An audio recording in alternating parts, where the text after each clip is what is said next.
Welcome to Genius Grid. Today we will study what is gravitational force and what is gravitational constant. So let's start.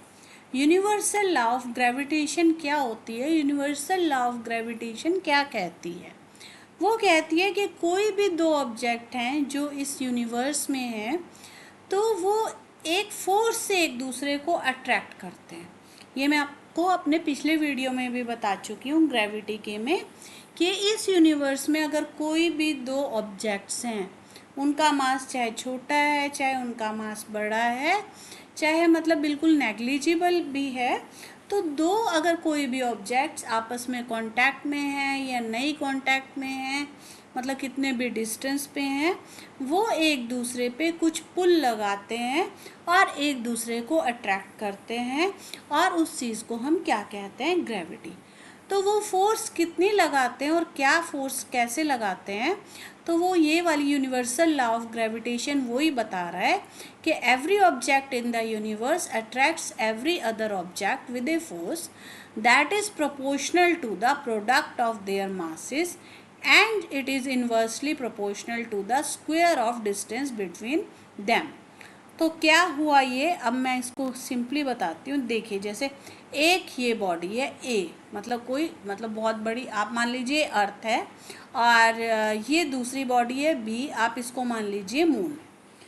तो वो क्या कहती है universal law of constant, मतलब क्या gravitational law of constant क्या कहेगा कि ये जो कैपिटल एम है और ये स्मॉल एम है, मतलब अर्थ और मून, ये एक दूसरे को एक फोर्स से अट्रैक्ट करेंगे और ये फोर्स क्या होगी, ये डायरेक्टली प्रोपोर्शनल होगा। डायरेक्टली मतलब बिल्कुल सीधा कि भाई हाँ जी, जितनी चीज़ उसकी ज़्यादा उतनी चीज़ उसकी ज़्यादा, इस ढंग से। तो ये फोर्स जो इन दोनों को आपस में अट्रैक्ट करेगा ये डायरेक्टली प्रोपोर्शनल है to the product of their masses. Product of their masses means इसका मास और इसका मास का जो प्रोडक्ट है, फोर्स उसके डायरेक्टली प्रोपोर्शनल है। और इन्वर्सली प्रोपोर्शनल मतलब अपोजिट के नीचे आता है, जो कि भैया अगर ये चीज़ बढ़ी तो ये चीज़ घटेगी। And force is inversely proportional to the distance between these two masses. तो क्या हुआ, फोर्स जो है वो डायरेक्टली प्रोपोर्शनल है इन दोनों के मासेस के प्रोडक्ट के बराबर और इन्वर्सली प्रोपोर्शनल है इनके बीच में जो डिस्टेंस है उसके स्क्वायर के बराबर। कहने का मतलब है कि कोई भी दो ऑब्जेक्ट्स कैपिटल एम और स्मॉल एम हैं, उनका प्रोडक्ट क्या होगा, मतलब उनका मल्टीप्लिकेशन क्या होगा, capital M into small M, और उनका स्क्वायर जितना उनके बीच का डिस्टेंस है उसको क्या कहेंगे, डी स्क्वायर। तो ये जो आपकी यूनिवर्सल लॉ ऑफ ग्रेविटेशन यही है कि force is directly proportional to square of their masses. तो क्या हुआ, स्क्वायर ऑफ मासेस क्या है, capital M into small M and inversely proportional to the square of distance between them. Square of distance क्या है, डी स्क्वायर। तो क्या हुआ, ये देखिए आप, force is directly proportional to the product of their masses. तो प्रोडक्ट ऑफ मासेस है m इंटू एम और इन्वर्सली प्रोपोर्शनल है square of distance between them. तो इन दोनों अगर हम इक्वेशंस को कंपेयर कर लेंगे, मतलब इन दोनों को कंबाइन कर लेंगे, तो force is directly proportional to square of product that is m into M, and indirectly मतलब इसके ये यहाँ है तो इसके अपोजिट में, तो सॉरी इनडायरेक्टली प्रोपोर्शनल है स्क्वायर ऑफ देयर डिस्टेंस। तो ये इक्वेशन इस ढंग से ऐसी बन जाती है। दोबारा से बताती हूँ, फोर्स डायरेक्टली प्रोपोर्शनल है इन दोनों के प्रोडक्ट के बराबर, और इन्वर्सली मतलब इस ये अगर ऊपर है तो ये नीचे, इन्वर्सली प्रोपोर्शनल है स्क्वायर ऑफ डिस्टेंस। डिस्टेंस क्या था, डी, तो स्क्वायर ऑफ डिस्टेंस क्या हुआ, डी स्क्वायर। तो फोर्स इनके इन्वर्सली प्रोपोर्शनल है। अब हम क्या करते हैं साइंस में, कोई भी चीज़ इन्वर्सली अगर ये प्रोपोर्शनल का साइन ऐसे वाला होता है, इसको हटाने के लिए और इसको इक्वल में कन्वर्ट करने के लिए हम एक कांस्टेंट वैल्यू लगा देते हैं। शायद अभी तक आपने नहीं पढ़ा ये, बट ये एक मतलब धीरे धीरे आप करेंगे तो आपको समझ आएगा।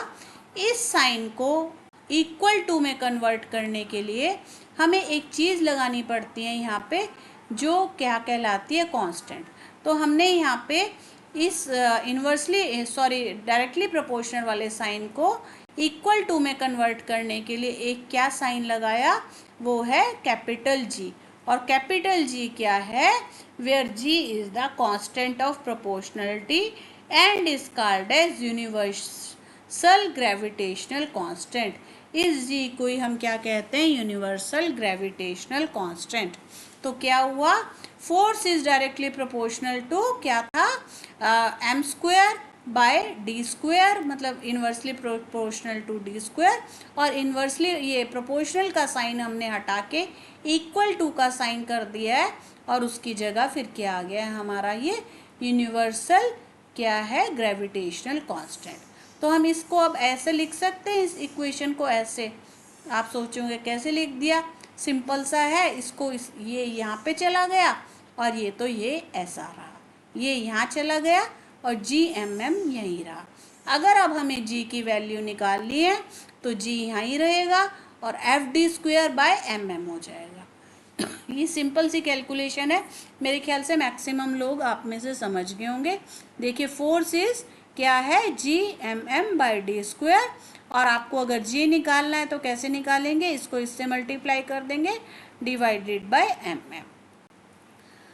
तो अब आप जी के यूनिट्स भी कैसे निकाल सकते हो, ये देखिए आपको यूनिट्स निकालने होते हैं। फोर्स का यूनिट होता है न्यूटन, डी क्या है हमारा डिस्टेंस में है तो मीटर स्क्वायर, और ये क्या है kilogram, kilogram square.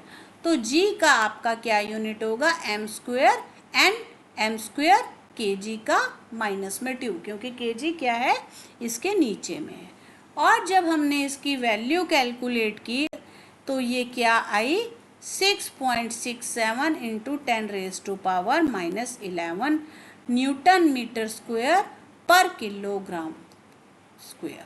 The value of G was found out by the Henry Cavendish by using a sensitive balance। तो इन्होंने इसकी G की वैल्यू अर्थ के कंपैरेटिवली, मतलब अर्थ को लेके एक पैरीमीटर से ये निकाल ली थी। तो अर्थ की जो ग्रेविटेशनल कांस्टेंट है जिसको हम G कहते हैं, वो क्या आया था, 6.67 इंटू 10⁻⁻11। तो ये जी है जो यूनिवर्सल ग्रेविटेशनल कांस्टेंट कहते हैं, इसकी वैल्यू हमेशा यही रहती है। तो ये आपको वैल्यू याद करनी पड़ेगी।